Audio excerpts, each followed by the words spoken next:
В китайско-американских общинах на всей территории США китайский Новый год – самый долгожданный праздник.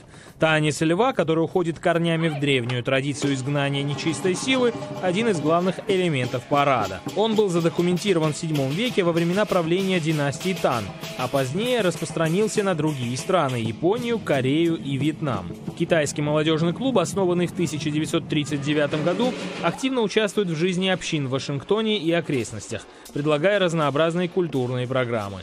Танец льва исполняет уже третье поколение китайцев американского происхождения. Они же обучают младших членов клуба замысловатой хореографии и значению танца. Родители, среди которых их сын Ли МакКоннелл, с энтузиазмом отзываются о клубе. Дочь МакКоннелл начала заниматься в труппе месяц назад. Поскольку она родилась в США, мне очень важно, чтобы у нее также была связь с культурными традициями Азии, в которых выросла я.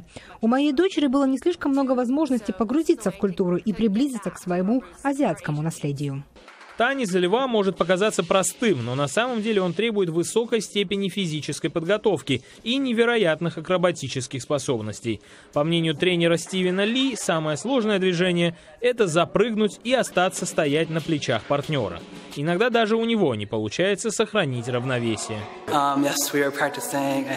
Однажды мы тренировали движение, когда один из участников сидит на голове другого, после чего нужно сделать стойку на плечах. Я начал вставать на плечи партнера, наклонился назад и упал. Его коллега-тренер Джейсон Ли исполняет танец льва с 6 лет. Для него это важная семейная традиция. По словам Ли, изучение и сохранение танца обогатило его личность.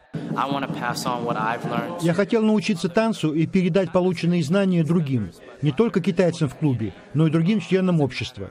Здесь важна не этническая принадлежность, а погружение в культуру через танец. Когда ты учишься исполнять танцы других культур, хочется понимать, что они делают, как они создали этот танец. Я испытываю те же чувства.